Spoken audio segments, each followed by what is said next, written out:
Good morning. It's another Thursday morning, and welcome to Stories for a Better Normal. I know I should see you every 10 a.m., but technical glitches happen, and that is why we need Dr. Rene Samaniego, Dr. Jasmine Vergara, and our social worker, Prednison Morales, who will speak about mental health. The Stories for a Better Normal has been tackling ecological solid waste management. That's a reason why we've partnered with Sonia Mendoza and the Mother Earth Foundation. We've been discussing about sustainable mobility and the need for everyone to have more access to the road through bike lanes and protected bike lanes. And that's a reason why we partnered with the Institute for Climate and Sustainable Cities and Climate Reality Leaders, Philippines and Red Constantino. We've also been discussing agriculture, agroecology, permaculture, organic farming, rural gardening, and urban gardening. And we've discussed that in the past few shows. Today, we focus on what's most important perhaps is not just to take care of the body, but also to take care of our soul, our mental health. And a few years ago, I co-authored the Mental Health Act, which was signed into law 2 years ago. The then president of the Philippine Psychiatric Society, who is a practicing psychotherapist and psychiatrist, is Dr. Rene Samaniego. He's joining us today, who will do a comprehensive presentation. Also joining us is an expert from the World Health Organization, Dr. Jasmine Vergara, whose practice also includes other countries like Palau. And of course, a social worker from the team of Senator Gordon in Philippine Red Cross. We have Mr. Prednison Morales later on. And welcome to our Facebook friends. Congratulations for those who've already planted with their DA kits. Department of Agriculture have been giving away their starter kits for urban gardening, and in every show, we'll be giving you starter kits and mga buto. O Ipat Luna, you're with us now of the DNR. Yes, we are giving away seeds because even in this show, we don't just segregate waste at source, recycle, and compost. We also save our seeds. And 1 minute, let me just show you that my lavender, I think, is a calming mechanism. I don't know. I think so. Tinanim ko ito sa simula ng pandemic, hindi ba? Ang yabong, ang dami-dami. They say that herbs and plants really are a relaxing component of our lives. Well, I've been a lover of nature for so long, but let's go straight to the point. We'd like to hear from Dr. Rene Samaniego, and you can ask our experts all the questions and we will try to answer as much as possible. So welcome our Facebook friends, and we'd like to hear and see the presentation of Dr. Samaniego. Good morning, Doc. Good morning. Hi. Good morning. So yeah, first off, just a quick thank you to Deputy Speaker Lauren Legarda and of course to the organizers of this online event for the invitation and the opportunity to share with our participants this morning, specifically on the mental health angle of this global pandemic that we are all faced with.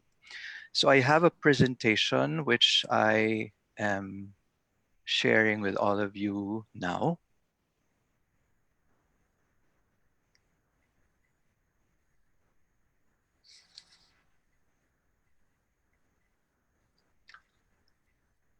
So I just want to confirm if it can be seen on the screen already. Yes, I can see it. Confronting the mental health challenge of COVID. Yes. Yes. So I think that we will all agree that from the get-go of this COVID-19 pandemic, our main concerns have really been centered on how the virus can potentially threaten our physical well-being. No? And of course, I think our strongest worry or fear is actually being infected by the virus, whether being infected ourselves or our loved ones. So we all experience that worry or fear to varying degrees. And having said that, it is a normal reaction for us to be apprehensive and anxious. And then on top of that, there are all these other associated anxieties like, is our government and our healthcare system able to adequately manage our health crisis? Or if so, will they be able to continue doing that over time? But basically, what we are saying is that relatively very little attention is actually being paid to the mental health consequences of the pandemic. And to a certain extent, I think this is quite understandable, right? Because in the acute or earlier stages of a crisis, of this kind of crisis, the emphasis should really be on the more urgent priorities, anyways, such as caring for the sick patients. We need to also tend to the needs of our healthcare providers so they can meet the challenging medical demands while keeping them safe at the same time. There's also the importance of working on containing the virus so further spread in the community can be prevented. We have had to expand our hospitals' capacities, even put up quarantine facilities to accommodate more patients. And then on top of all of these, we also need to work on developing effective treatments for the virus, whether curative or preventive, such as the COVID-19 vaccine. But meanwhile, there's this generalized global distress and anxiety, no, that all of us are experiencing as a consequence of the pandemic. So, to begin with, I think we will acknowledge that our lives and our daily routines have been completely disrupted. So we have been isolated from each other, with the length of the isolation varying, no, depending on the density of the cases in your specific area. So I know that we have already transitioned from ECQ to GCQ. There are some places who have done that, but there are still some places have been maintained on ECQ because of the high prevalence or high cases of COVID in their area. Um, there's also the economic and financial losses that we continue to accumulate over time. So, what I'm trying to say is that all of these things can definitely have adverse effects on our mental and emotional well being.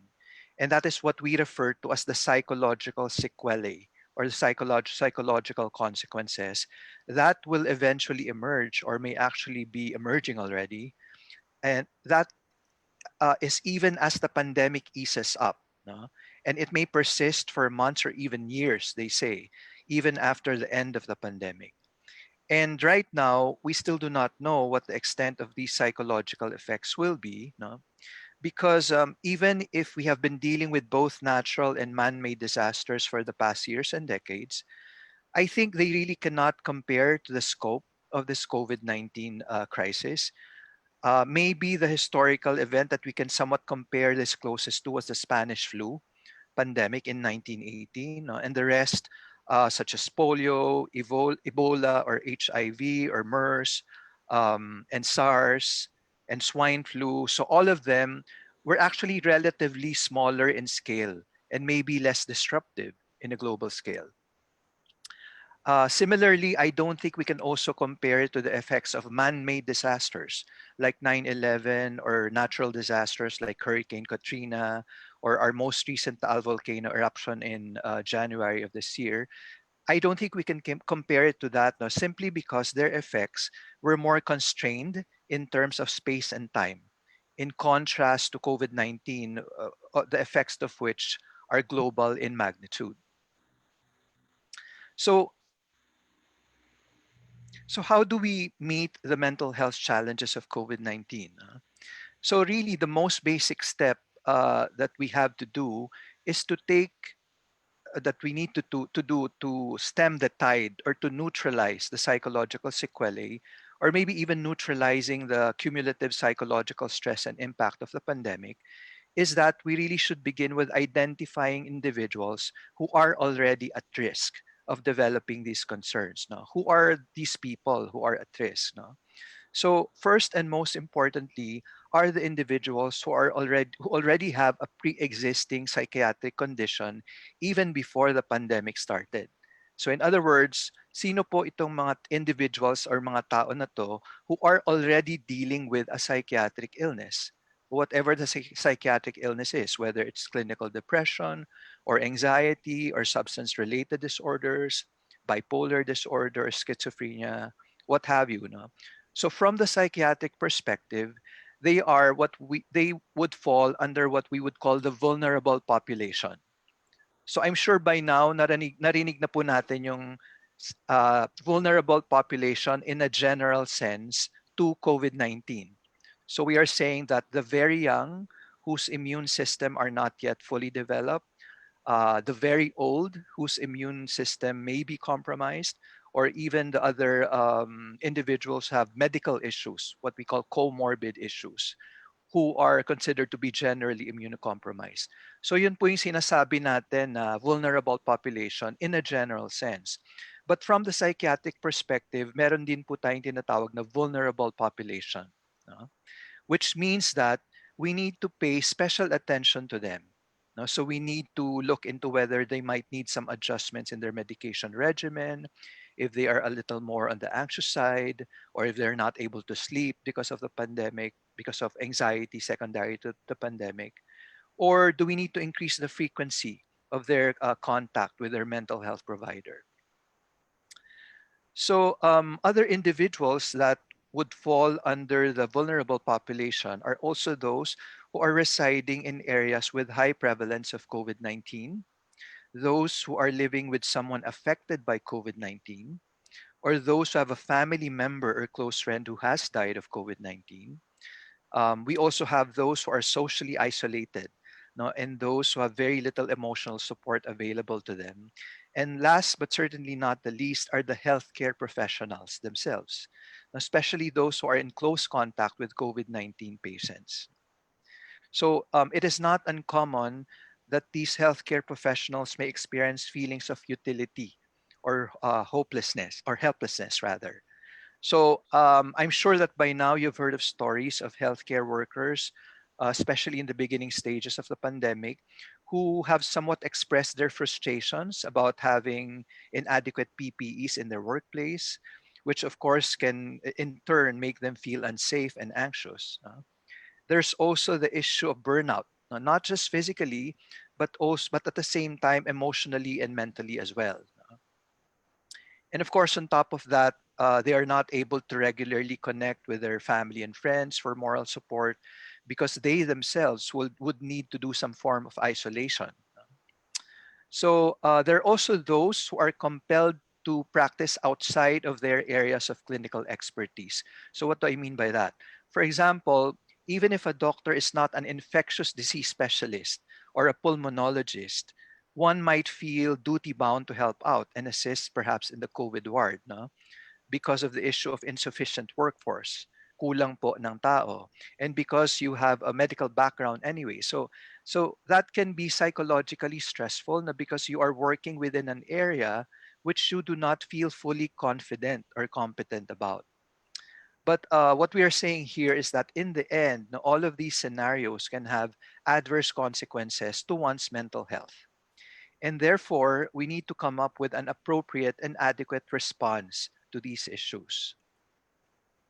So, for instance, with regard to the psychological impact of social isolation, which we have actually modified the term already, right? So instead of calling it social isolation or social distancing, we would now prefer to call it physical distancing.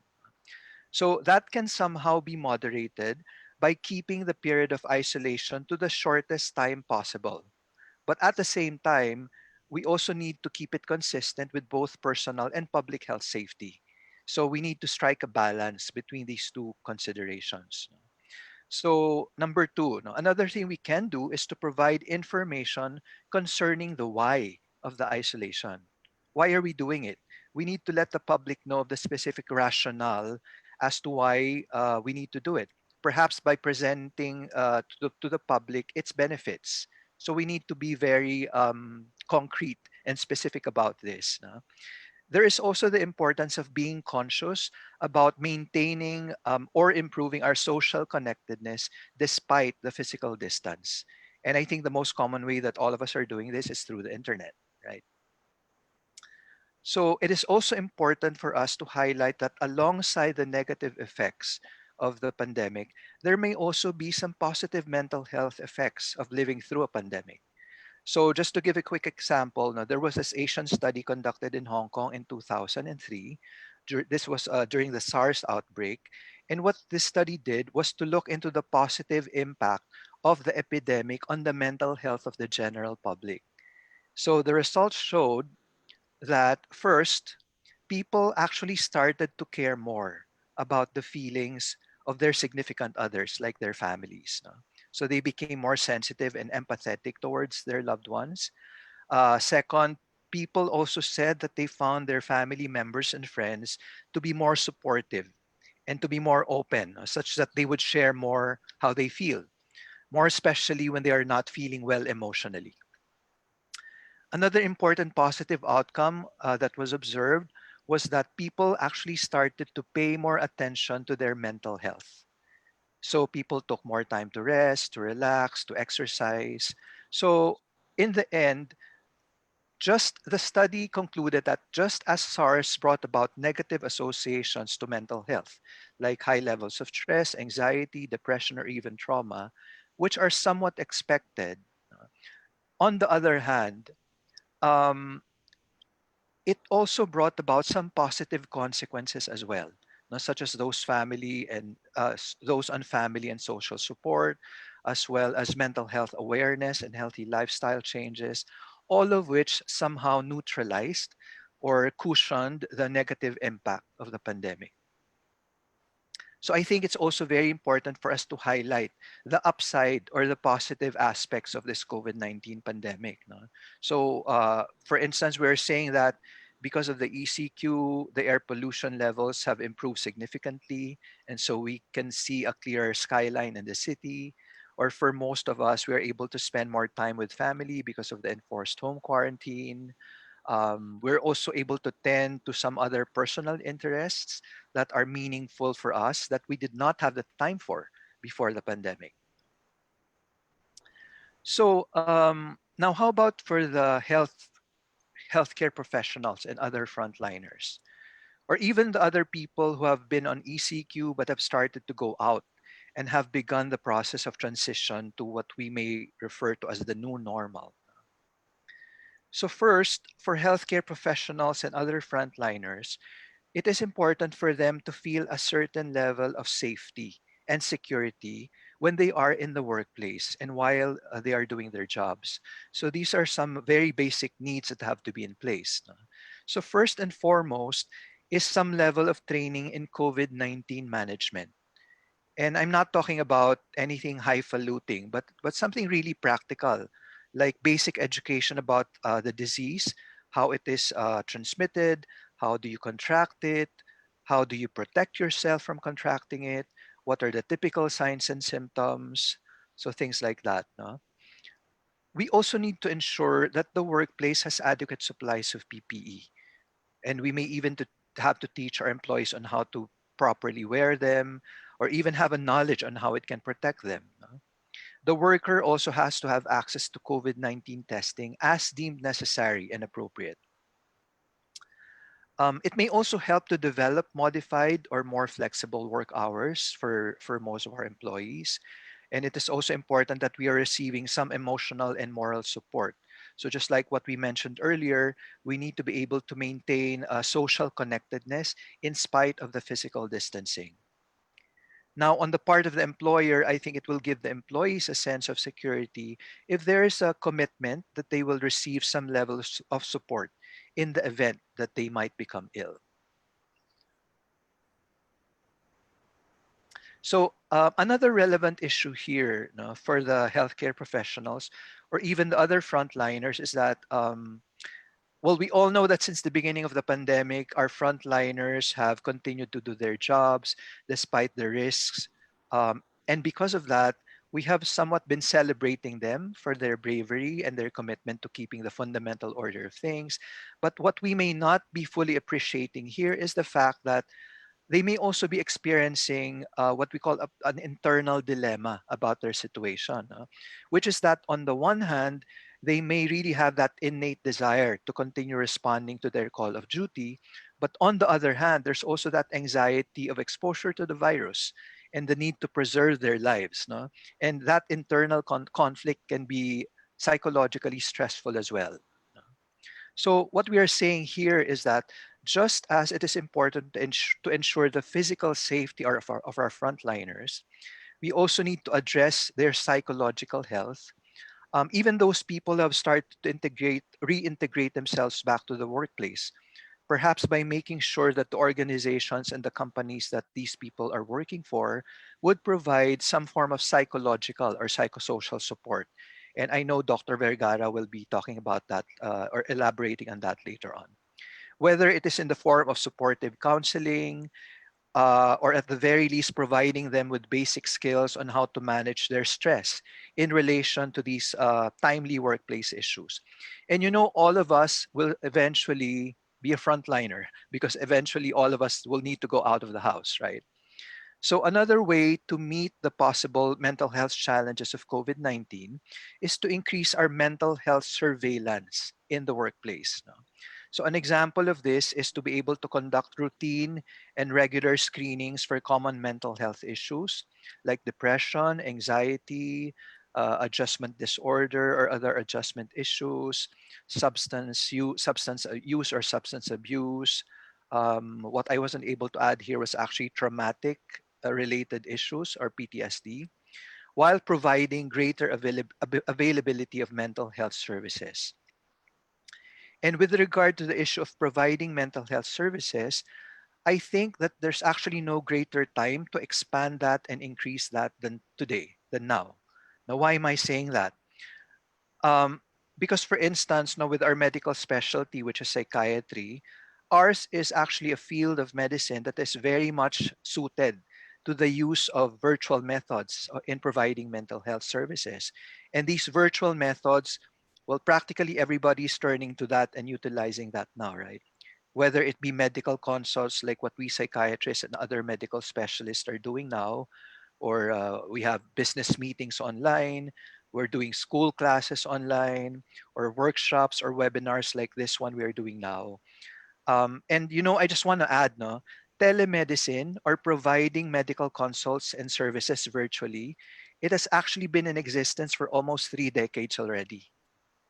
And it had to take the impetus of COVID-19 for us doctors to overcome our resistance to make use of it. So we're kind of forced to go with the flow of the times now. So on a final note, we just want to stress the importance of timely and efficient coordination among our national and local governments, no, together with our healthcare sector, both in the availability and the delivery of mental health services. And I guess more so, I want to stress that specifically in the underserved areas. No, and what I have mentioned are just a basic but very vital strategies. No? And in the interest of time. But there can be a whole lot more.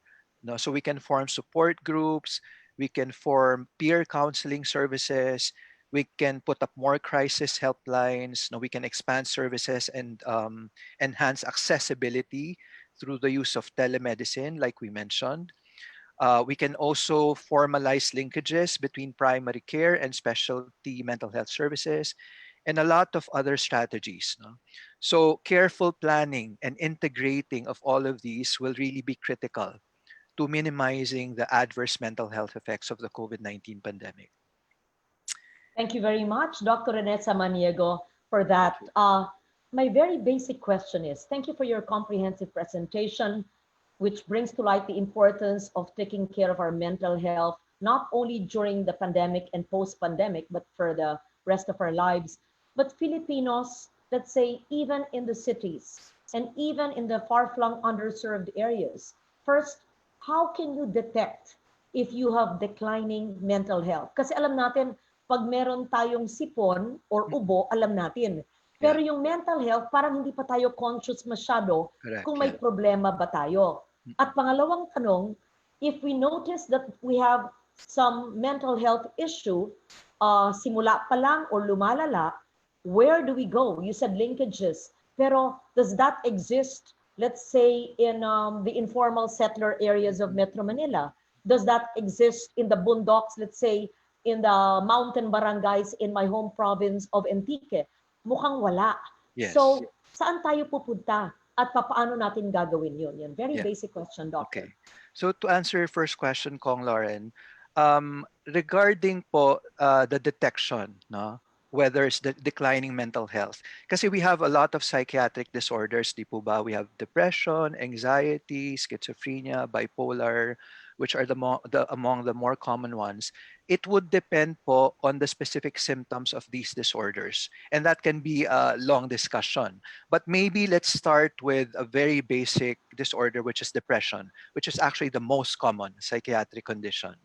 So very basic symptoms of depression. Actually, dalawa lang.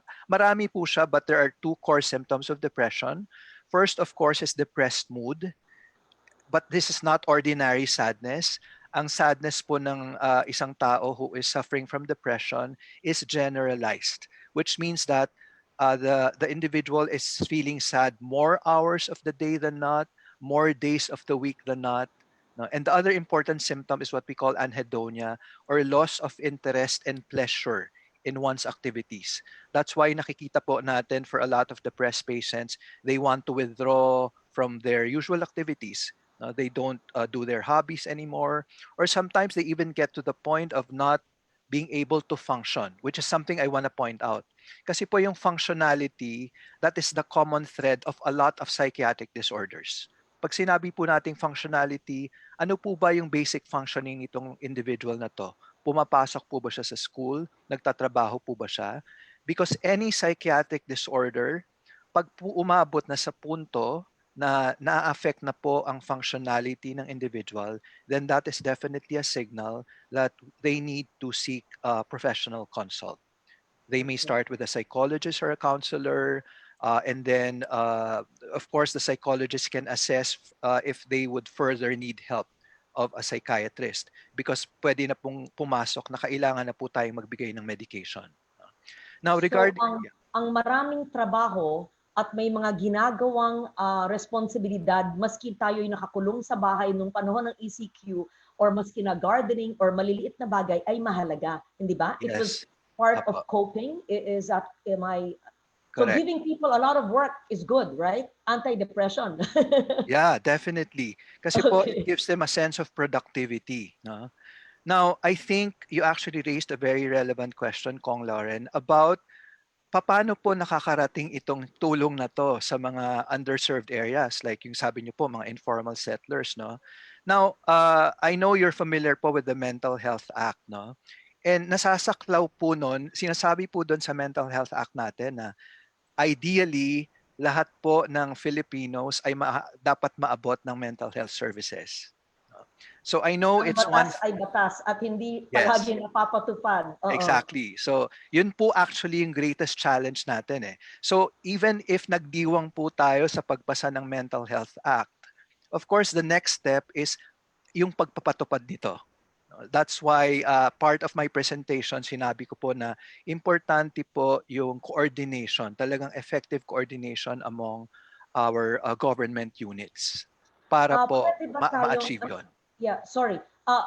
As a former president of the Psychiatric Society of the Philippines and a continuing practitioner in psychotherapy and psychiatry, meron ba kayong mabibigay ngayon na isang hotline or isang organisasyon nationwide na yung mga, ang dami, nag-Facebook ngayon, saan daw Yes. sila makakatawag or makaka-Facebook man lang or in any online platform? Is there any link you can give us? Yes. Actually, meron po ang Philippine Psychiatric Association. I will look for the number here while Dr. Okay. Vergara is giving her presentation.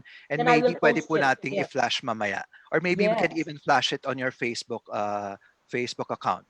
Very Marami good. po tayong numbers na pwedeng tawagan. May ang Philippine Psychiatric Association or even our other tertiary hospitals are actually providing free consultation specifically for our frontliners. No? Or So sometimes there's a even for the special, relatives. I see. There's a Apa. special consultation for frontliners, or is this a generic online platform where people can communicate and call? It's not a generic online platform, Kong Lauren, but yung pong individual tertiary hospitals natin, like I know for one, Makati Med is giving free consultations for frontliners. Frontliners. That's very good. Medical City also. The Philippine Psychiatric Association, I'm sure meron po tayong number doon. So that has been established already. So meron po tayo nitong free services na to. And maybe an important aspect here is to let the public know. No? Very good. So after this, you will give us the contacts of psychiatric services online, and I will post it in my Facebook so that those who are asking many questions and how to go about it, yes, we will be doing that. I'm sure the Red Cross later would be able to tell us because we have a social worker, Mr. Morales, and I'm sure our WHO national officer would be able to give us that help as well. We can see with so much interest here on people's interest in having their mental health taken care of. Would you be able to give us, aside from observing ourselves and going to hotlines and psychiatric services, ano yung nutrition, exercise, gardening, ano ba yung pang-araw-araw na pwedeng Yes. gawin para preventive sa mental health, or kung nagsisimula pa lang ay maaring maagapan natin maski walang doktor. Meron Right. bang ganun, Dr. Rene? Yes, definitely, Kong Lauren. Bali po, actually, all of those things you said are very practical approaches.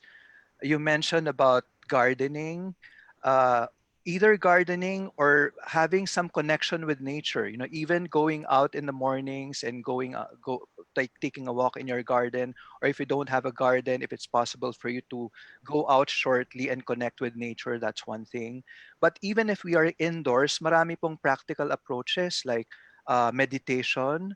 So there's yoga, physical exercise, kahit ano pong form of physical activity is actually an official recommendation for depression or Mm, even other psychiatric issues. So mm, marami po tayong free resources online. Mag-YouTube lang po tayo, or we can Google that. We can Google, for example, mindfulness practice is medyo it's getting into the mainstream now. So a lot of people are practicing mindfulness, meditation, like I mentioned, yoga, or well, you mentioned you have your herbs and your I myself am very much into essential oils. So marami pong approaches interesting. eh. Interesting. We can have another session on herbs and essential oils, but our time now is so limited. But we can also have another session on mindfulness. Napakahalaga niyan. Oo. I've been reading about mindfulness, and not many people really understand its importance. In fact, my staff who are online now would always say, you have to be more mindful. And we have scheduled a mindfulness session with Dr. Inés Maniago. Perhaps you can also tell them. I know you've many clients and you do many sessions, but perhaps companies may want you to give mindfulness sessions and other sessions. Would you be able to give perhaps your Facebook address where they could navigate you or find you, Dr. Samaniego? Sure, I can share that with participants later. Okay, thank you very much. I know that you have to go. You have a session at 11. We respect your time. We apologize that we were 10 minutes late because of technical glitches, which is trying my patience. No problem. You know? And so, Dr. Rene, is there something else you'd like to say to us? And for me, we've only touched the tip of the iceberg, because when I speak Yes. to you, it's never ending. There's Mm-mm. so much interest, from mindfulness to essential oils to psychotherapy to depression and anxiety. Sa totoo lang, mahirap yatang malaman ano ba ang diferensya ng stress at anxiety. Yung Mm-mm. depression, medyo na tuntun mo ay medyo iba yon. Pero yung stress at anxiety, dahil bago pa yung pandemic, marami ng stress at anxiety sa Correct. ating lipunan, Correct. di ba? Apo. Oo. Yeah. Yeah, so stress is a part of life. It's been there forever, no? So like what we always say in therapy, specifically from the cognitive behavioral therapy perspective, it really will all depend on how we perceive stress. How we are going to deal with stress depends on how we deal with it. It's not the stress itself. So for example, itong pandemya na to, no? So there are a lot of people who are reacting psychologically, whether through depression, anxiety, and all that. But a perspective we can adopt, and maybe this could be my sort of my closing spiel. A perspective we can adopt is this is not the first time we're dealing with crisis, whether personal or collective. This may be the biggest one yet, no, but we have dealt with crisis in the past. So I always tell my patients that it's also important for us to tap into the resources that we have been able to accumulate over time. Hindi naman po tayo completely helpless about about crisis. So because we have dealt with crisis in the past, and we can always deal with this, and everything, there's a beginning and ending to everything. So we will just need to see ourselves through this. Ang ganda ng sinabi mo. There's a beginning and ending. Kaya nga pag sinasabi ko, malapit na. Mhm. 6 na buwan na lang. Yeah. 12 months na lang. O Mm. sabihin nila, hindi, matagal pa. O sige, 24 months. O, Yeah. sa isang lifetime, ano ba yung 24 months? Correct. Parang nagsakripisyo ka lang. Pero Correct. kita mo, there are blue skies and the birds are chirping, right? And we Just, don't wait. We don't wait till the end. We need to yes, do what we need to do today. correct. We don't set our mind to kailan kaya to matatapos. So it's not that. We We need to live do the what we need to present. do. Yeah. Is it correct to say, Dr. Samaniego, let's just live the present moment and be grateful for the moment? Ako, di ba Yes. simpleng mantra? Live the moment, be grateful, and do what Yes. we can given the situation. Nothing is ever going to be perfect, but be grateful. Yes. Because When we strictly wake this up is the and we're only alive, we moment we don't have have. COVID, be grateful, Correct. right? Correct. Yes. Parang ako na yata nag-lecture kay Dr. Thank you very much, Thank you very Dr. much, Ernest Kong Lauren. Maniego. Yes, and we will schedule our mindfulness sessions with you individually or even as a group. And we will post the contact details, if he allows it, of the organization of Dr. Renesa Sure. Maniego, a practicing psychotherapist and psychiatrist and former president of the Philippine Psychiatric Society. And we thank you, Dr. Rene. I know that you have another session now. We welcome a lovely lady who is also an expert in mental health. She's a mental health and substance abuse worker and expert on the National Professional Officer of the WHO. And before joining WHO, Dr. Jasmine Vergara was a consultant psychiatrist at the Ministry of Health. How interesting, in Palau. Ang ganda ron, ang tagal, from 2011 to 2017. You probably are a diver, right, Dr. Vergara? Because ang ganda ng diving sa Palau, I know. And she was also clinical administrator and psychiatrist of the One Algon Place Foundation, dedicated to help people in need of rehabilitation suffering from drug dependency, alcoholics, and codependence. And she was also with Makati Medical Center, just like Dr. Rene Samaniego. So Dr. Jasmine Vergara, before we ask you questions, we would like to see your presentation and learn from you. Dr. Vergara, are you with us on the line? Thank you for joining us. Yes, good morning, Deputy Speaker. Good morning. Thank you so much for inviting us and your staff for having us here at your webinar. And thank you, Dr. Rene Samaniego, for that comprehensive presentation. Next slide, please. So I'll be presenting the mental health and psychosocial aspects of the COVID-19 response. And as part of, as WHO, the UN Specialized Agency for Health since 1948, our mission is to promote health, keep the world safe, and serve the vulnerable. We work in countries and globally as well to meet the triple billion goals, which are having to have 1 billion more people benefiting from universal health coverage, 1 billion more people better protected from health emergencies such as this COVID-19 and other forms of disasters, and 1 billion more people enjoying better health and well-being. And that's the promotion of mental health. Next slide.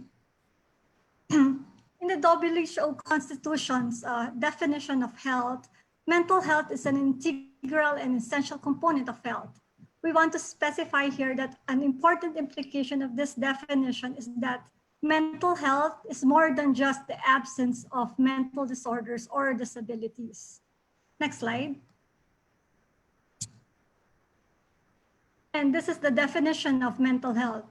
And as also mentioned by Dr. Rene, mental health is fundamental to our collective and our individual ability as humans to think, to feel, or to have that emotion, to interact with one another, to earn a living and enjoy life. On this basis, the promotion, the protection, the restoration of mental health can be regarded as a vital concern for anyone, for any individuals, the communities, and societies throughout the world. Next slide. And at the highest level of the United Nations Secretary General released recently the policy brief. And as in this COVID-19 crisis, although COVID-19 crisis in the first instance is a physical health crisis, it has the seeds of major mental health crisis as well if actions are not taken. So having to have good mental health is critical to the functioning of society at best of times, and it must be at the front and center of the country's response to recovery and from the COVID-19 pandemic and beyond the future.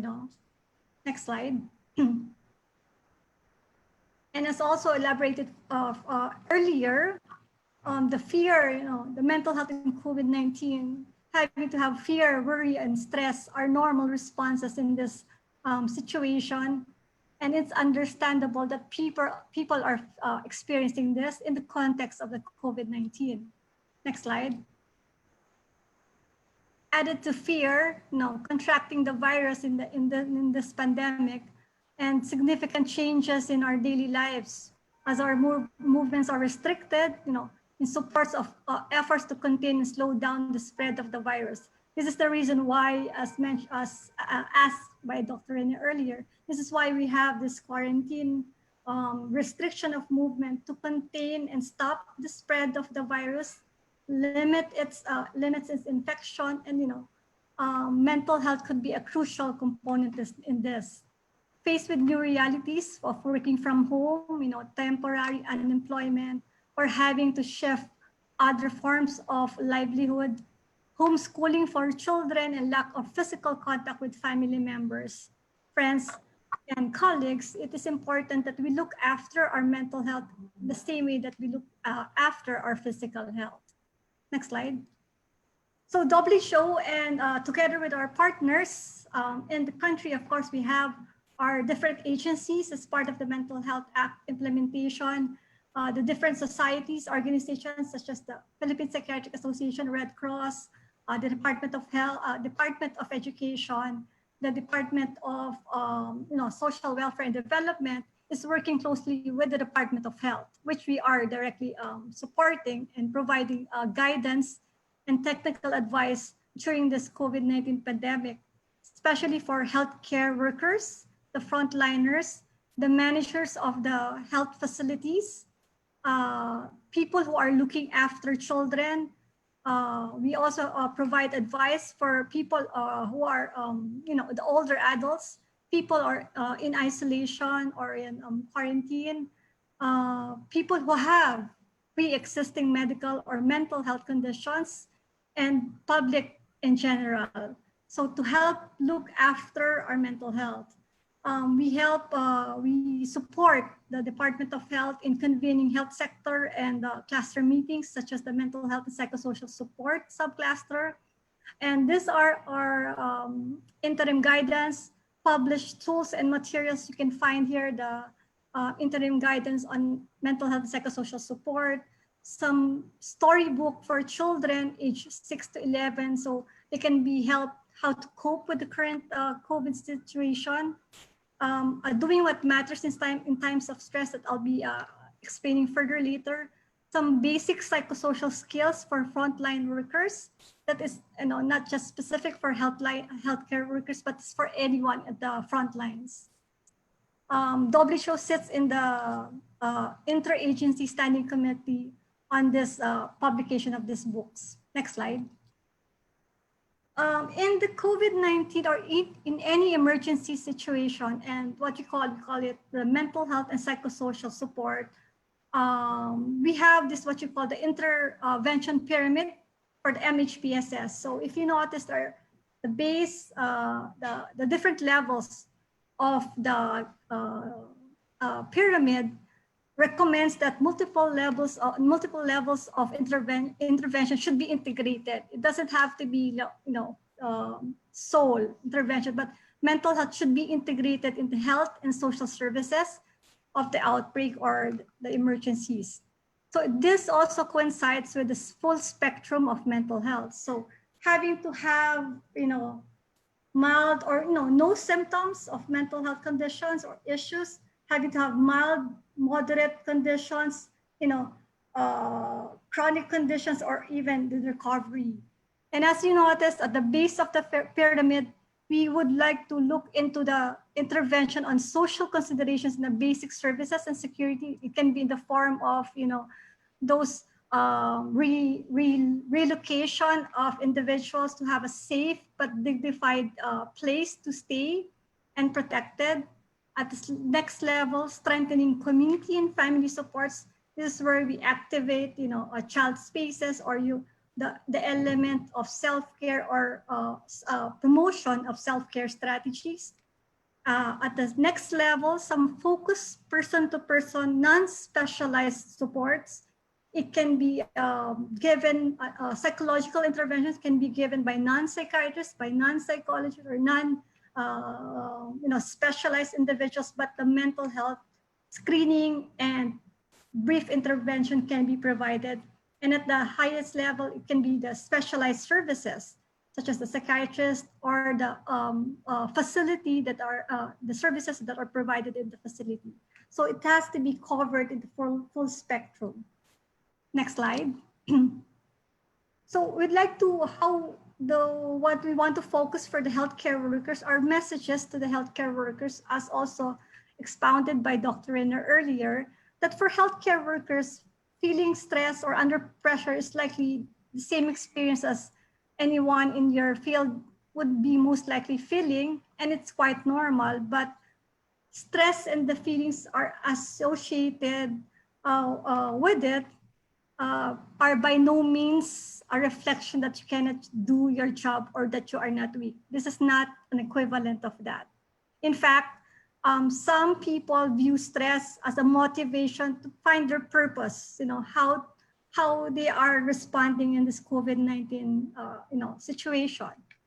In essence, managing your mental health and psychosocial well-being during this time is just as important as managing your physical health, and try to get some helpful coping strategies, such as having to have sufficient rest and recuperation in between shifts. You are able to eat sufficient and healthy food. You are able to engage in physical activities, and you're able to connect with family and friends. What's important here also to highlight is we should also avoid using unhelpful coping strategies such as using tobacco, alcohol, or other drugs, which may be a common. People might think that they are using this forms of alcohol and drugs at a short term, but in long term can have long-term consequences in their physical and their mental health as well. Having to turn to colleagues or your managers or your trusted persons for social support, and when you also engage with people with intellectual or cognitive psychosocial disabilities, having to have understandable ways to share messages to them. A clear message that we want to share to the frontline workers or the healthcare workers are this response or what they are doing now, and having to have to keep themselves psychologically well is this is not a sprint, this is a marathon. And as you mentioned earlier, there's we will have to have them stretch still until we reach the end, the finish line, right? And having to go back to the strengths and the things or strategies that have worked with them in the past is crucial for them to manage their stress at this time. Next slide. So for team leaders and managers, we would like to highlight that these are our messages for healthcare workers and non-health on the non-health sector as well. Keeping all staff protected from chronic stress and poor mental health during this response means they will have to have better capacity to fulfill their roles. What we want to highlight here is looking at long-term perspective, not the short term. Be sure to keep in mind that current situation will not go away overnight, right? And that we should focus on, long-term occupational capacity rather than short-term crisis response, having to put band-aids and all. So some practical strategies that we can have advice is maybe partner in experienced workers with more experienced workers as a body system to provide that competence to go through that work level.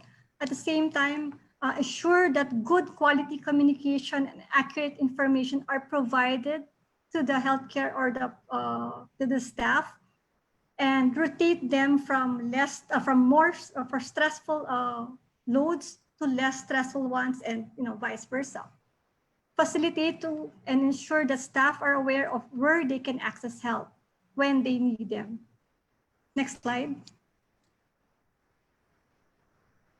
I want to share this illustrated guide briefly, but it is available in our website, the who.int. This is the Doing What Matters in Times of Stress. It is a stress management guide to coping in adversity. It can be used for any forms of a crisis. It aims at equipping people with practical skills to cope with stress. It has some, you can learn practical skills such as grounding, you call it unhooking, acting on your values, or being kind, or making some room. A few minutes each day can actually help them, get that self-help techniques. It also has audio guide, so it can be guided while you also are practicing those skills. Next. Excuse me, Doc, how do we access this? Is it online? Yes, I'll show you the Congressman Lauren later, the website where you can access this, as well as the audio guide. So everything you're telling us, you will share us the link, just like Dr. Rene will also give us the contact details, and I will post it on my Facebook page, or they can go to the WHO Facebook page or website as well. But for easier navigation, those who are our Facebook friends and watching us may know and use the audio guide for free, diba? From WHO. I will put the link in my Facebook page. Thank you. Proceed, please, Doctor. Next slide. So as mentioned, everybody, just to briefly go through this stress management guide, you can find this little, document there that, a statement that everyone experiences stress at times, and a little bit of stress is not a problem because this is part of life. Next slide. But very high stress often affect the body, and many people get unpleasant feelings, that feelings and thoughts. You get also some physical symptoms such as headaches, back pains, not feeling hungry or too hungry, right? Very hungry, lump in the throat, chest heaviness, and tight muscles. So other people also may experience some skin rashes or infection or other forms of illnesses, or their conditions in the past that might be exacerbated. Next slide. So when stressed, many people, when a level of stress is not, when a person is unable to actually manage the stress, that level of not normal anymore of stress, many people cannot focus, you get easily angry, cannot sit still, worry, a lot of thoughts and feelings. And many of us think a lot of bad things from the past or bad things that we fear in the future. So it's overwhelming. Next slide. And these powerful thoughts and feelings, although they are a natural part of stress, but problems can occur if we get hooked by them. When you get hooked, somehow you cannot get away with it. Next slides. When these difficult thoughts and feelings, hook us, and we are pulled away from our values. And for example, when a person is, he values and he asserts himself as someone who's caring, calming, or calm or responsible.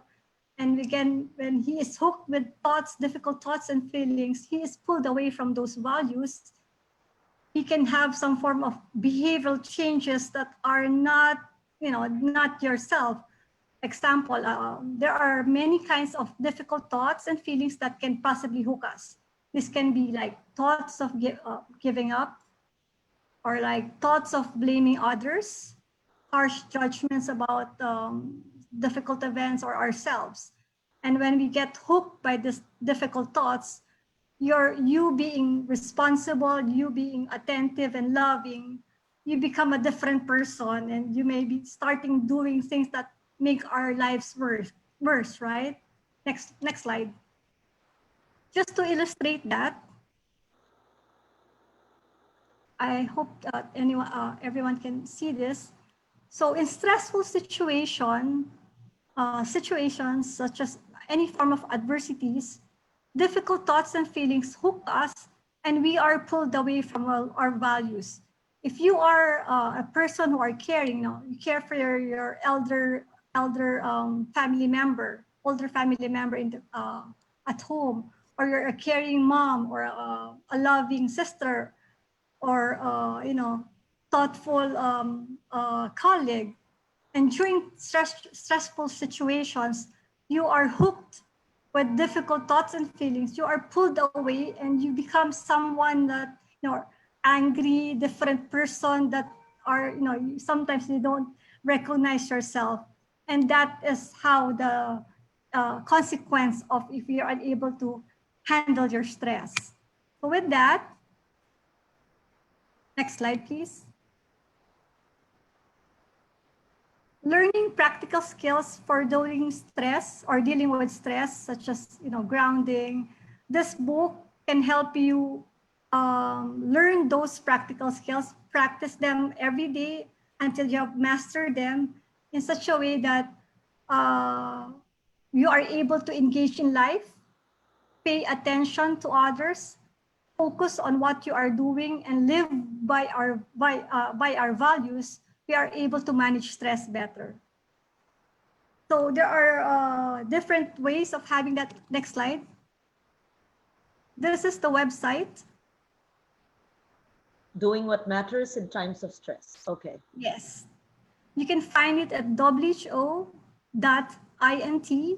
and then you can search for mental health or doing what matters in times of stress. And you can download the book freely and go to the guide yourself. And then you also can find there the links to the different audio guide that, the grounding, the awareness of drinking, unhooking, managing or acting on your, making room rather, or acting on your values. So those are the practical skills that you can find there. Next slide. So just in summary and in a brief snapshot of what anyone can actually do to cope with the stresses of the COVID-19. So we have released this little, brief info card. It's normal to feel sad and stressed, confused, scared at times. Talking to people you trust can help. Doesn't have to be the social worker, doesn't have to be the professional ahead, but at a level that you can have a friend, a family member with you, or a trusted colleague that you can actually help and, listen to you on what you're feeling or going through. If you must stay home, maintain a healthy lifestyle. For adults, we recommend 30 minutes of physical activities every day. For children, it can be up to about 1 hour. That's the recommendation. For your sleep, proper diet and sleep, social contacts are with your loved ones is encouraged. Avoid smoking, drinking alcohol and other drugs to deal with your emotions. And if you feel overwhelmed, there are crisis hotline. Aside from the Philippine Psychiatric Association, the National Center for Mental Health through the Department of Health has a crisis hotline. They have a short code, the landline 1553. for crisis hotline, Globe hotline 0917 899 8727. We take And note of that and we will flash it and put it permanently on our Facebook page. Can you please yes, repeat the hotline, Doctor? 15. for NCMH crisis hotline, they have a landline to landline toll free. That's dial 1553. I will dial that. I will see how they answer and I Sure. will ask questions. I'll Yes, test them without saying who it is. exactly. Opo. And then on the Globe po, they have 0917 899 USAP 8727. They also have a landline, also another landline is 027 989 8727. The Department of Health National Center for Mental Health also offers tele-mental health.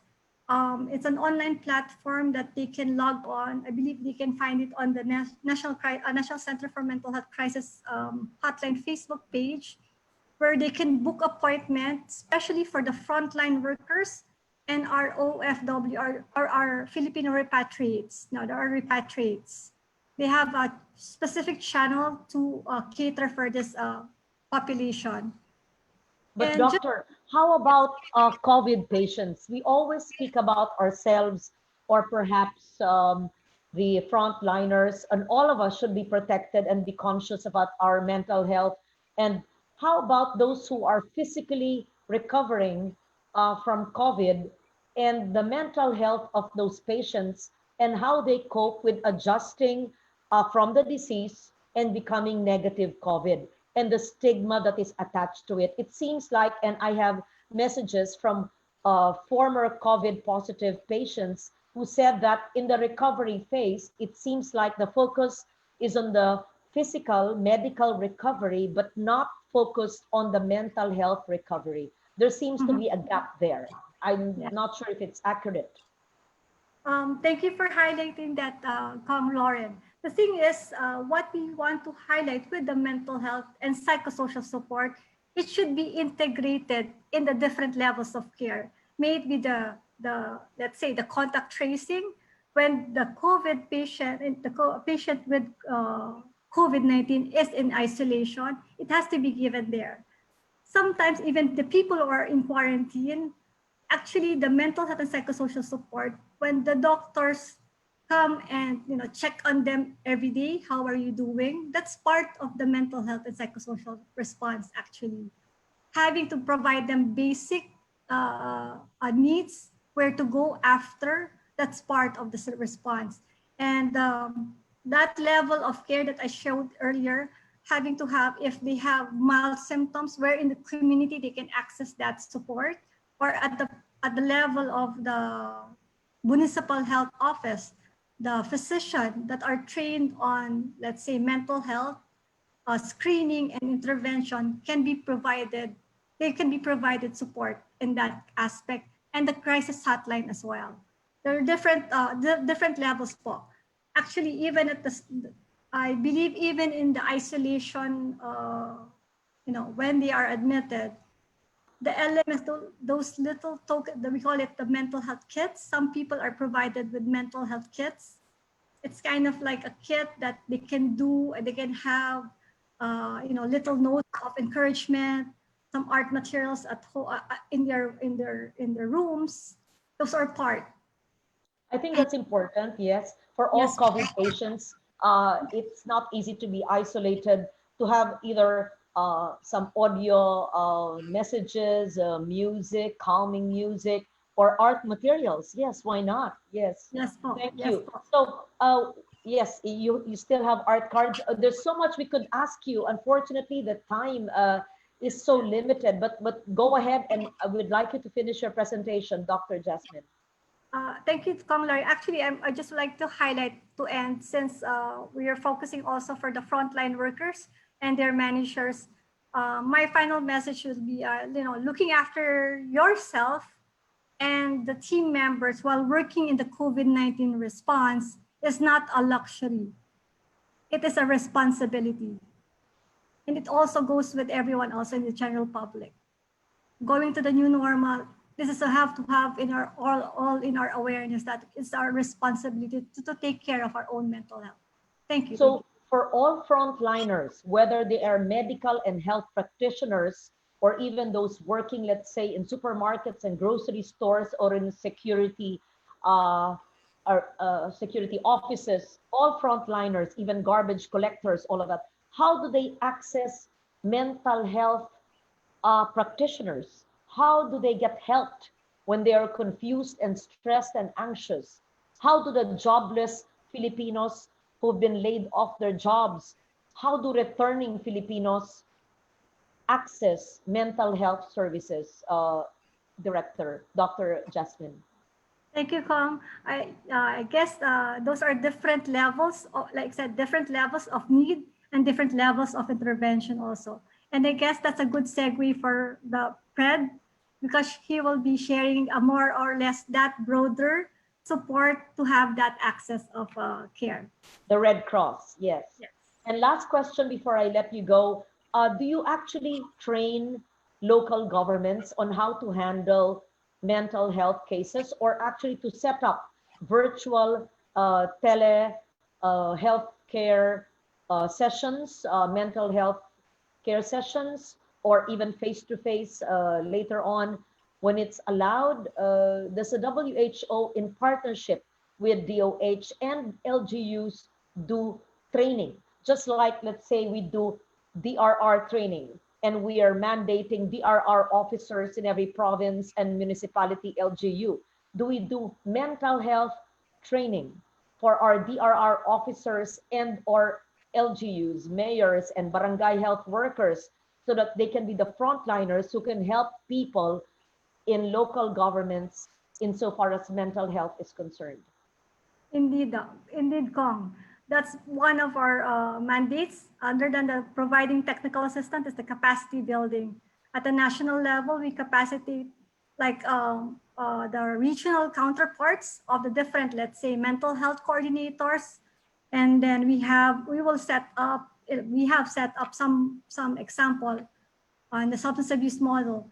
We have set up and partner with LGUs to bring out recovery clinics, and then capacitating them via virtual capacity webinars, rather.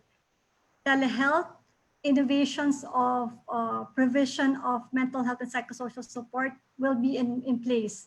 So actually, Lauren, we're designing with the Department of Health together with some, we call it non-pharmaceutical intervention. Other than the mental health and psychosocial support trainings, there will be some form of non-pharmaceutical interventions of how this can be integrated, let's say, in the workplace or the different settings.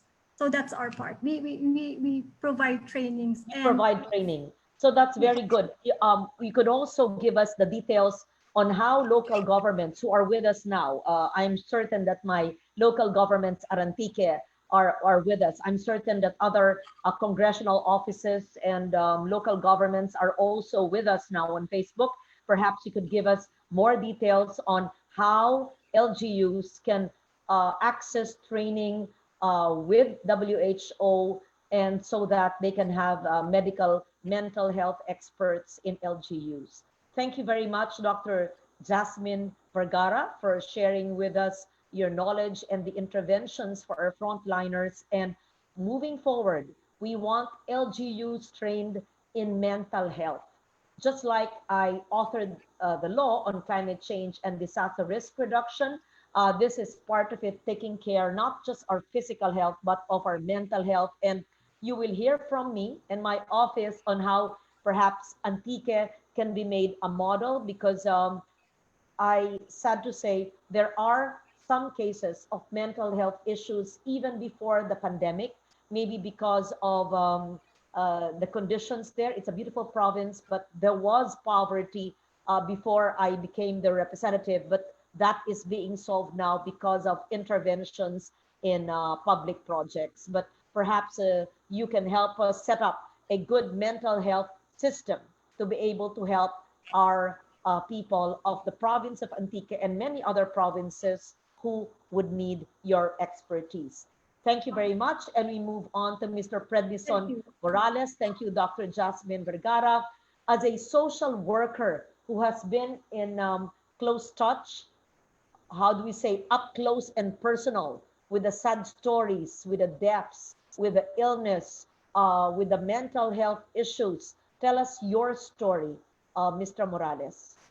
Thank you very much, Deputy Speaker, Congresswoman Lauren Legarda. It is our honor to be part of this online session. Kaisa po ninyo kami no, sa pagsulong din po ng DRR at natutuwa din po kami dahil ikinakabit po natin ang mental health doon po sa DRR activities po na ginagawa natin or binibigyan po natin ng advokasya. So bago po ang lahat, nagpapasalamat din po kay Dr. Sumaniego and Dr. Vergara for sharing very good presentations about mental health and psychosocial support. Magpapakilala po ako. Ako po si Prednison Morales, isa po akong social worker, and I am the psychosocial support focal person of the Philippine Red Cross. Next slide, please. The PRC, or the Philippine Red Cross, has been responsive to different disasters, armed conflict, and health emergencies and other humanitarian emergencies happening in the country. And as everyone knows, we do a lot, no? From disasters and relief efforts to health emergencies, even blood services, rescue ambulance, and welfare services. Ito po ay ginagawa po natin sa panguna po ng aming chairman, Senator Richard Gordon. And now I'm going to show you or share with you the psychosocial support interventions or efforts na ginagawa po ng Philippine Red Cross. So the psychosocial support of the Philippine Red Cross aims to provide practical and basic psychological support to those who are experiencing crisis situations and help them to cope with their situation. So it is already part of our emergency or disaster response. No? Hindi lamang po kami nagpo-focus doon po sa disaster management, but of course, we see to it na meron po kaming psychosocial support or kasama po ito sa pagtulong po natin sa mga nasalantang lugar, sa mga taong naapektuhan at lalo higit po ngayon no, sa mga taong naapektuhan po ng COVID-19. So the Philippine Red Cross recognize yung mga nangyayaring problema, no, yung impact po ng COVID na ito sa buhay po ng bawat Pilipino. At nabanggit na rin po yung iba nila Dr. Sumaniego and Dr. Vergara. At yun po yung mga dahilan kung bakit po kami gumagawa ng iba't ibang mga psychosocial support intervention. So yun po yung disruption ng normal or usual way of life ng mga tao, no, naapektuhan ng edukasyon, maging ang mga bata. Marami po ang nawalan ng trabaho at ang impact nito ay most especially doon po sa mga kababayan po natin na may hirap, yung mga hand-to-mouth po na mga kababayan po natin, yung mga nahawahan o nagkaroon ng COVID-19. No? So hindi lamang po yung sakit o yung pagkakaroon ng sakit ang problema nila, kakibat po nito yung tinatawag po nating stigmatization, no? Na kinakaharap din po hindi lamang po nila pati po ng kanilang mga pamilya at yung pagpapahirap pa po sa mga nagdadalamhati, sa mga namatayan, no? Sa mga nawalan ng mahal sa buhay dahil sa COVID-19. Isa po ito sa mga pinoproblema din po nila sa communities. And of course, sorry po, pakibalik po sa last slide. Ayan. And of course, tumatanggap din po, nakakatanggap po kami ng mga iba't ibang mga calls na may patungkol sa mental health, especially may mga number of suicide cases po tayo or mga tawag na gusto nilang magpakamatay or nire-report nila yung kamag-anak po nila ay gusto magpakamatay. So napakadami po, no? Kasama pa rin dito yung mga problema natin sa mga returned OFWs and then mga locally stranded individuals. So ito po yung mga ginagawa, no, mga humble activities, interventions na ginagawa po natin in the Philippine Red Cross. So number one, provision of information materials on positive coping. Nabanggit nga po natin na malaki ang tulong ng impormasyon. Ano po? Dahil ito po ay nakakatulong na maabot yung mga tao ng mga tama at mahalaga impormasyon patungkol po doon sa COVID and sa sa MHPSS naman po, no, ang pinapalagana po natin o binibigay po natin sa mga community ay mga flyers na patungkol po kung paano po sila magpo-cope, no, ngayon pong quarantine, or kapag meron silang problema, binibigyan ho namin sila ng information kung saan po sila pwedeng tumawag. So with our 103 local chapters all over the Philippines, no, nagdi-disseminate po kami ng mga flyers na ito sa mga community kasi alam natin na may mga communities na hindi pa rin abot na Facebook, may mga communities na wala pa rin mga internet connection. So yun po yung pina-prioritize natin. Binibigyan po natin sila ng mga printed copies po nito para malaman po nila na meron po pwedeng tumulong sa kanila. So yun po. And of course, yung pangalawa is yung Hotline 1158, no, with the leadership of our chairman. Nagawa po kami or establish po natin yung tinatawag namin COVID-19 hotline, which is the free toll-free number, no? Idadial lang po natin yung 1158. Ito po ay isang parang call center kung saan tinatanggap po natin yung mga concerns ng mga tao, no? Iba't iba, general concerns patungkol po sa COVID-19. So yung nung una, kung i-share ko lang po, nung mauna-una po namin po ito in-establish, tungkol po sa mga kababayan natin na natatakot na bakit inuubo ako ngayon? Bakit Makati yung lalamunan ko? Okay? So may mga ganun po at ito ay tinutulungan nating maintindihan, binibigyan natin sila ng mga impormasyon, no, patungkol po doon sa COVID-19. And of course, kinakapacitate natin or tinitrain po natin sila ng psychological first aid para po pag sinagot po nila yung mga tawag ng mga distressed individuals po natin, alam po nila yung tinatawag nating tamang pagsuporta o pagbibigay po ng psychological first aid. So yun po ay libre, no? Kahit sino po ay pwede tumawag kahit wala po kayong load, i-dial lang po natin yung 1158.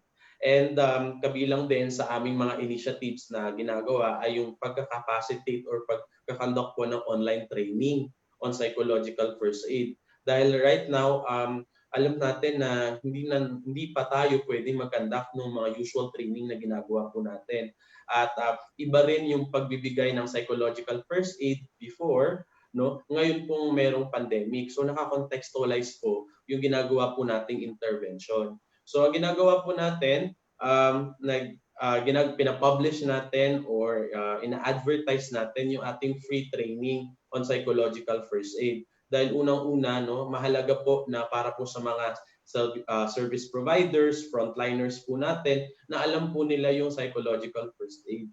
Dahil ito po ay isang skill na pwede po magamit sa pagtulong kung paano po natin kakausapin ang isang tao na may problema, paano po tayo magre-respond sa kanila, at paano po natin bibigyan ng pagsuporta o tulungang kumalma sa panahon na sila po ay nakakaranas ng iba't ibang mga reactions. So as of now, continuous po yung ginagawa po nating training or capacity building, and up to date, we reached more than 5,000 frontliners, service providers all over the country, at nakaka-attend po sila ng ganito pong uri po ng webinar. And of course, kagaya din po ng binibigyan diin ni Dr. Vergara na kailangan po nating bigyan pansin ang psychosocial needs ng ating mga frontliners, ng ating mga humanitarian workers. So meron din po kaming ganitong programa as we provide psychosocial support intervention sa ating affected communities, sa mga tao. Ganon din po, inaalagaan natin yung ating mga kasamahan. Next slide, please.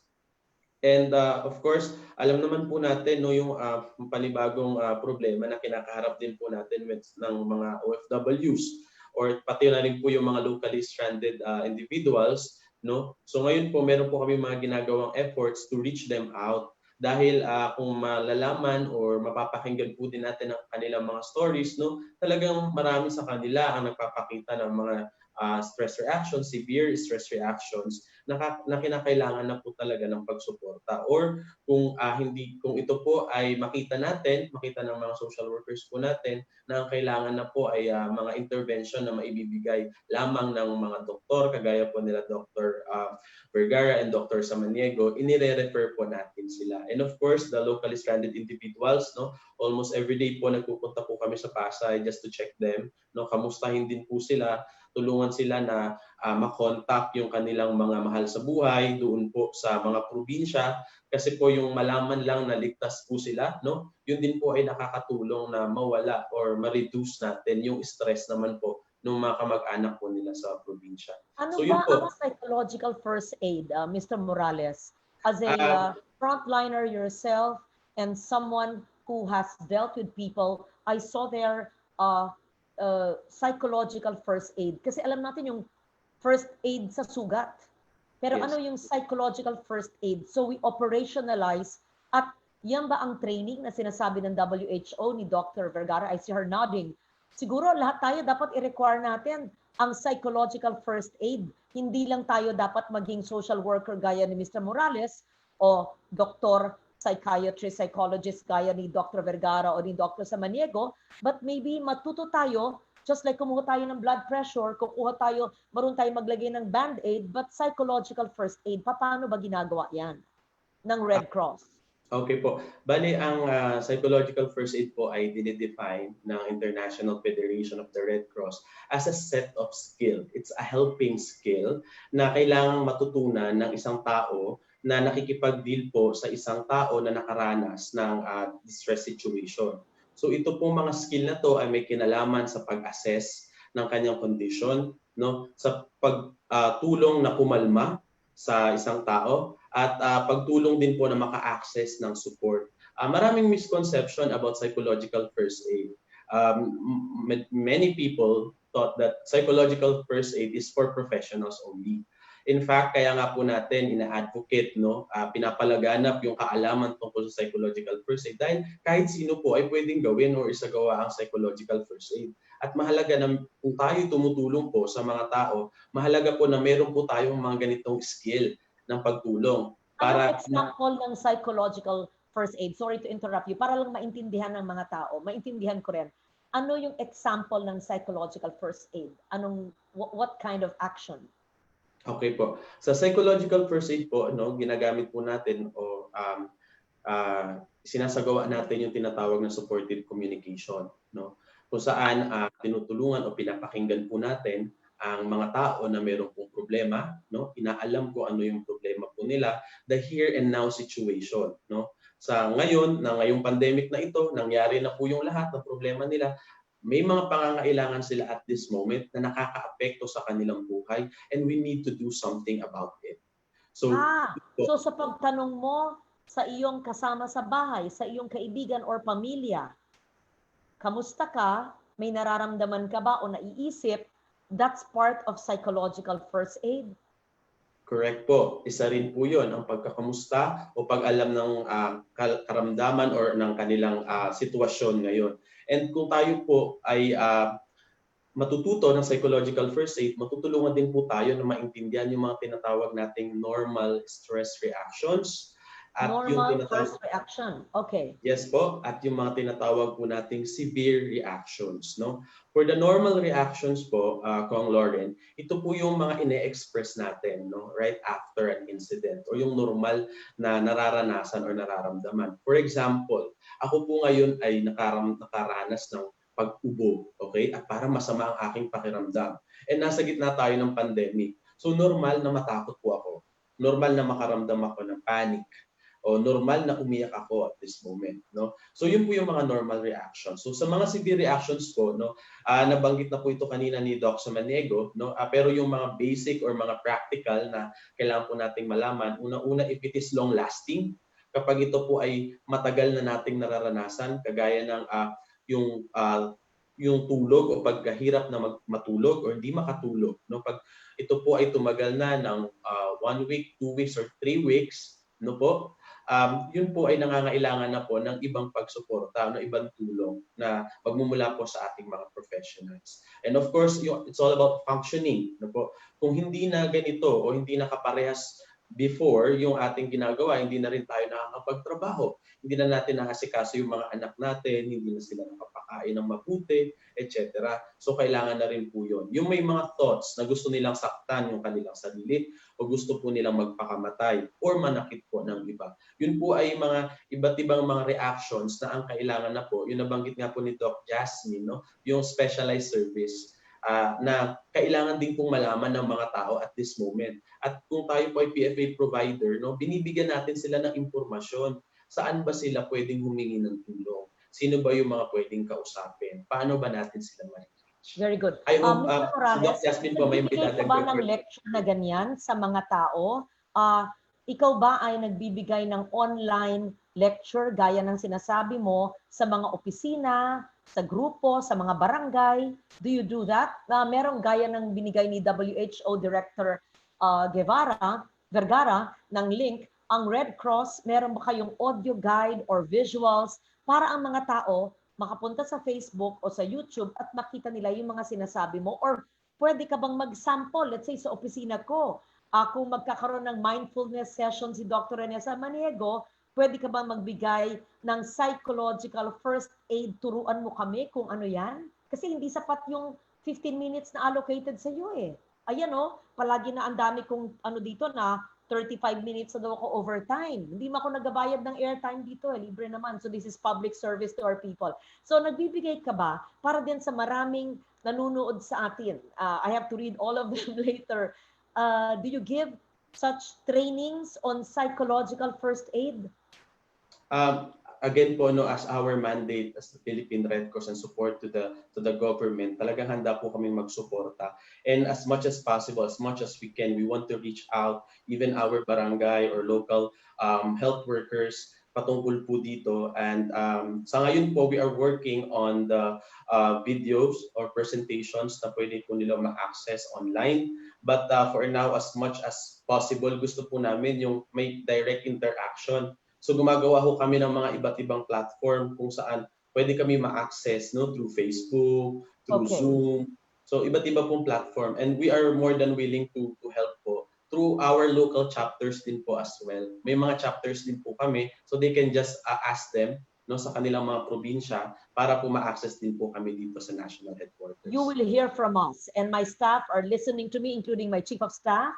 So we will have mindfulness session for the office. We will try it with Dr. Renessa Maniego. We will have collaboration with WHO Dr. Jasmine Vergara so that mental health issues, let's say in my district, in my province of Antique, can be dealt with, and we can have online clinics for mental health and other issues with Dr. Vergara, and to train LGUs on how to deal with it virtually and or face-to-face. And our social worker expert of the Red Cross, Mr. Morales, will also teach us, not just LGUs, but each and every one of us, first aid training in terms of mental health. Tama ba? Anong tawag doon?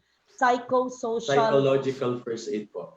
Psychological first aid. Yan ang mga hindi natin alam masyado. Sana meron tayong sa Red Cross website na ilalagay ko sa Facebook ko, 1, 2, 3. Hindi ba parang kunyari, meron kang headache, alam mong gagawin mo. Pag may sugat ka sa binti, alam mong gagawin mo. Pero pag meron kang declining mental health or meron kang parang suspetsa na ikaw ay na-anxious, nalulungkot, nasa stress, or depression, 1, 2, 3, anong gagawin? Gawin natin yan.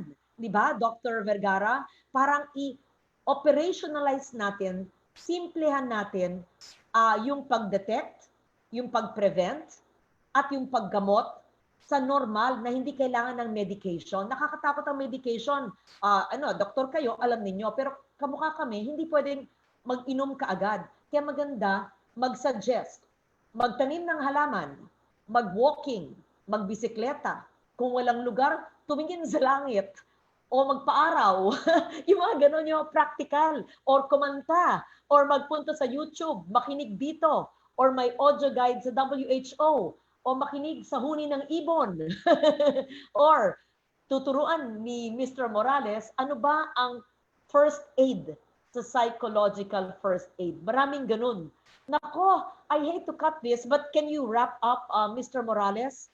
Or is that your presentation? Okay na. That's it po. So again po, Thank you. for my final message po, the Philippine Red Cross is always willing and ready to support yung ating mga local governments, even the national government, no, especially on their initiative for the mental health and psychosocial support. Very good. Very good. And we will not stop here. The way forward is what I just mentioned. So that means there's a lot of work for my staff. Is that going to make them anxious, stressful, sad, or depressed? No. Dr. Samaniego said the more work, the better, right? Right? Do you agree, Dr. Vergara? Sabi niya, ang masama daw pag walang ginagawa. Kasi pag wala nang ginagawa, wala kang functionality. Tinanong ko kay Dr. Samaniego, di maganda pala yung maraming trabaho. Sabi niya, oo. Tama ba yon? But maybe you don't have to answer that. I will, ito ang Q&A, ang dami naman. Ang dami. Oh, our nutritionist, my nutritionist friend, Virgit Buena, good morning, Lauren. She invited nutritionists and dietitians to join the program. Oh, there's a request to do one whole webinar, a Zoom session on Facebook on nutrition and diet. Yes, we will do that. Nutrition, diet, exercise. Very good. From Mirasol Loque, Agpuldo, watching from Apayao State College. Wow! For the people in the Cordillera, buti pa kayo dyan. Ang ganda ng kabundukan. So, kinabati namin kayo. Good AM from Apayao State College. Joanne Daluz Guriba. Good morning, Lauren, from Hair Shaft. Naku, kailangan ko na po magpagupit. Pero okay lang po. Pero yan, wala yang dye, ha? Natural yan. Konti lang ang white hair. Ayan. Hair Shaft. Napakagaling yan. Yan kay Luce Britannico, but I've not seen them since last year. 30 Aguas, watching from San Jose Antique sa akon Makasimanwa. From MG Camille Ortiz, good morning. San Jose del Monte, Bulacan. Hope you're all well there. Elena Ison from Bugasong Antique. Very good. Sa Bugasong, ang gumagawa nitong aking suot na patadyong. This is actually a modern patadyong done by Designs by Marie of Marlene Liao's daughter, son, and this is hinahabi ito one by one. I will stand up. Every fiber, every thread is hand woven by a female weaver in Bugasong Antique in my home province. I'm very proud of that. In all the stories for a better normal, I've been wearing modern t-shirts and blouses of my Kasimanwas. Okay. Bugasong from Abigail Cruzada.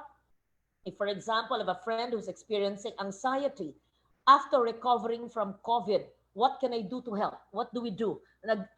Yun din, meron din tinext at may Facebook message din si Attorney Ipat Luna asking from Howie Severino, also her husband, what is the help we can do for COVID patients and their mental issues and recovering and the stigma later on. Ano nga ba ang magagawa natin?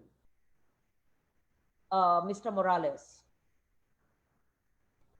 and Dr. Vergara for recovering COVID patients.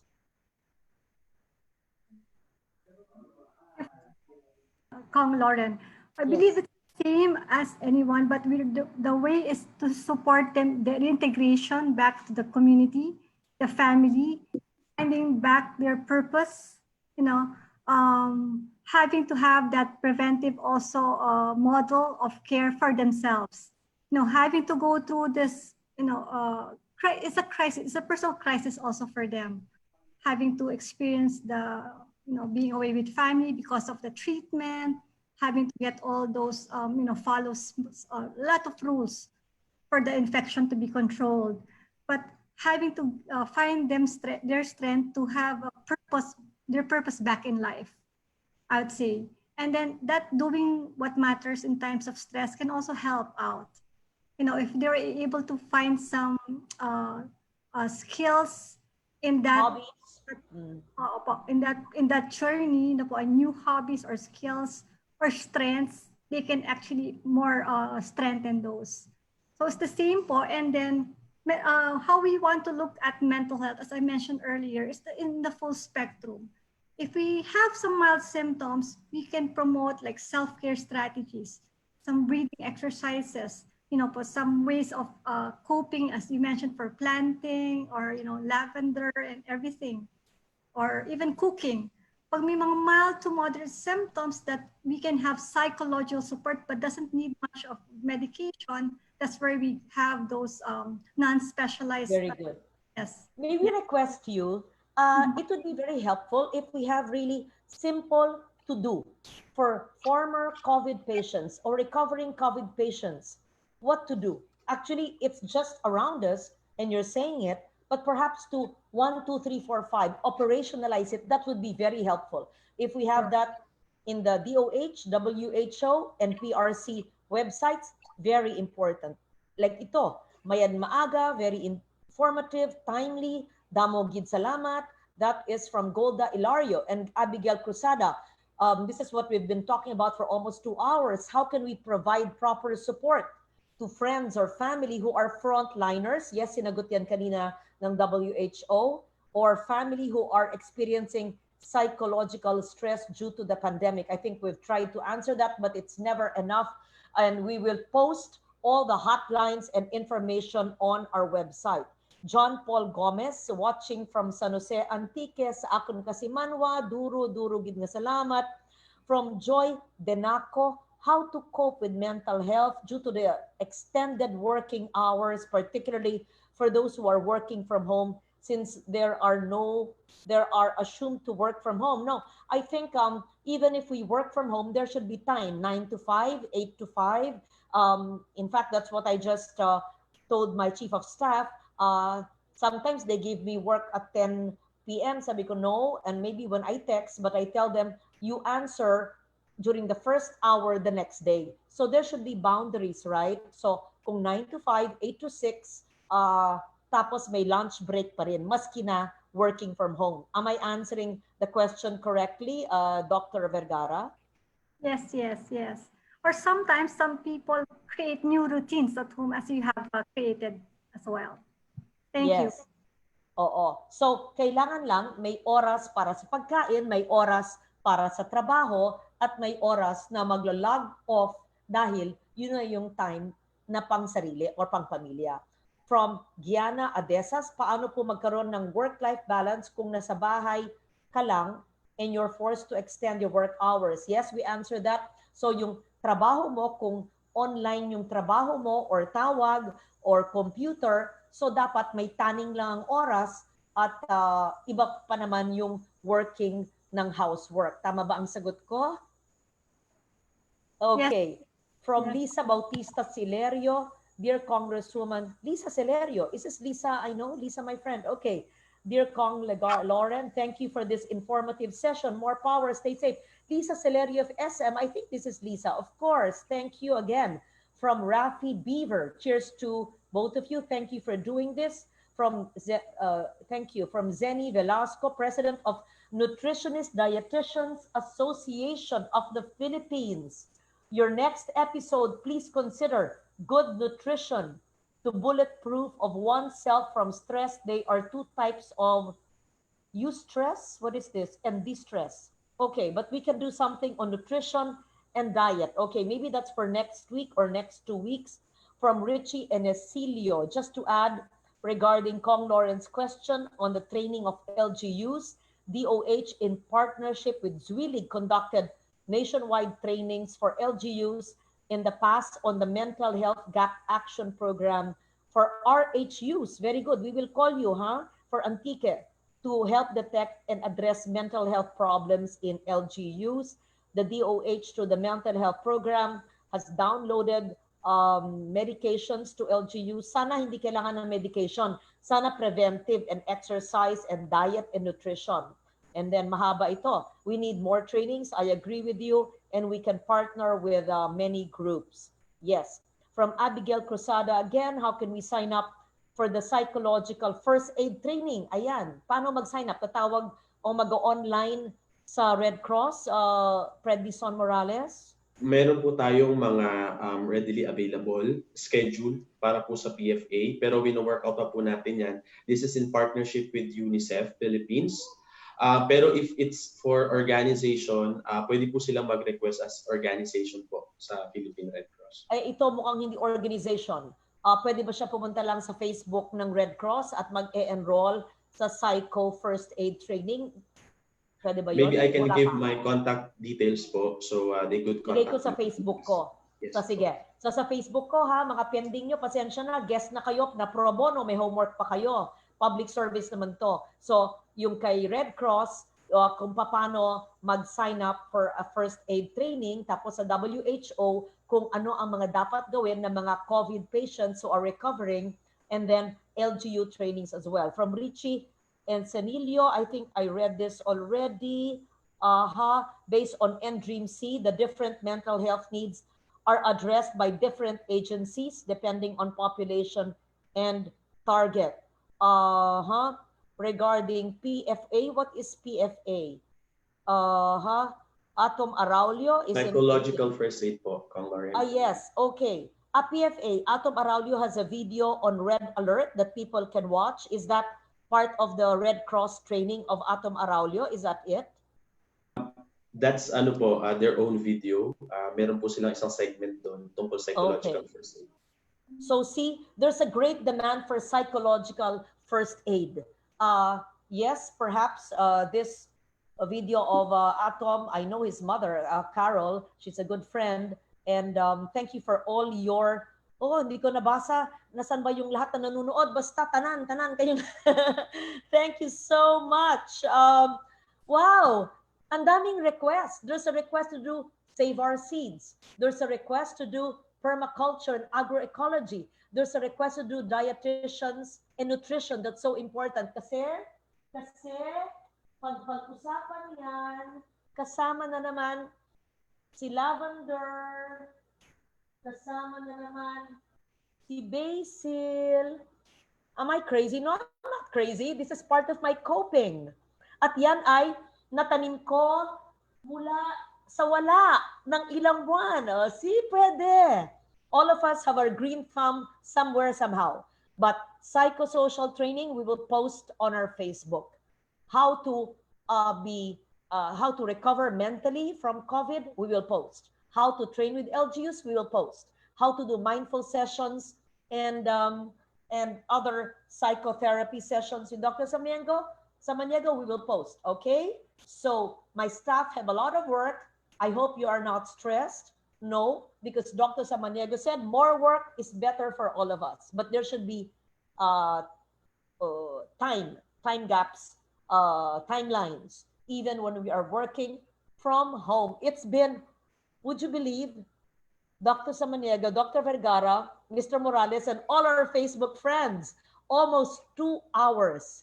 But when we are enlightened and educated and informed, when we are helping our people who are watching, not just in Metro Manila and in Antique, but worldwide, including the Shiloh Tabernacle in California, Pastor Ruth is also watching, and many of her friends in Europe, and many Antiqueños from Austria were also there. I think it's okay to go overtime. Maski pagod na po ako. At may So thank you very much, Dr. Renesa Maniego, Dr. Jasmine Vergara, Mr. Predvison Morales. Congratulations for all the great work that Team Gordon is doing in Red Cross and WHO and DOH as well. Sana masasagot po kaya ito na hindi konektado sa akin subject matter. Why are other countries declining and flattening the curve? Why is it rising still in the Philippines after 3 months of lockdown? Dr. Jasmine, or maybe you may not be in a position to answer that. That's causing us some anxiety. Bakit pataas? Actually, I can answer it because it's only now that we're testing. So I answered my own question. Am I correct? I will have to leave that to the authorized Department of Health. I know. You cannot answer that. But I would venture to say, because we have not been testing before, and now we have more than 13,000 capacity, which is still, I think, quite low. And because sometimes some communities are behave, follow and the others are quite stubborn. So we have to follow the rules. We have to be observing the health protocols, but that's for another subject. So stories for a better normal. We talk about how life is during the pandemic, how we can cope in terms of our physical, mental, psychological, physical health, maybe religious, spiritual health as well. And you can Facebook any of the stories and the topics you want us to tackle. Thank you to the Climate Change Commission and your very hardworking team. Thank you to my Office of Deputy Speaker Legarda in the House of Representatives. Thank you for our partners, for the partnership with the Institute of Climate and Sustainable Cities, of the Mother Earth Foundation, and the Climate Reality Philippines, and the DENR and the DA as well. On Facebook, we will put how the beneficiaries of the starter kits have planted. Sana ganyan kaganda ang inyong mga gulay at herbs. And we are also giving away seeds, unlimited seeds sa Facebook na rin. And we are giving away also Protected Areas Guidebook as well as Disaster Risk Reduction Preparedness Guidebook, but that will be on our Facebook page. So maraming giveaway, especially giveaway of heartfelt, well-studied, and prepared information for a better normal. This has been Lauren Legarda, ang inyong Kasimanwa. But for those who are not Antiqueño will not understand, Kasimanwa means province mate. Thank you very much to all our experts for unselfishly sharing your expertise and knowledge to help other people. We help each other. Thank you, and have a good day. Be blessed. Be grateful. See you again. Make it your Thursday habit to join us for Stories for a Better Normal. Bye.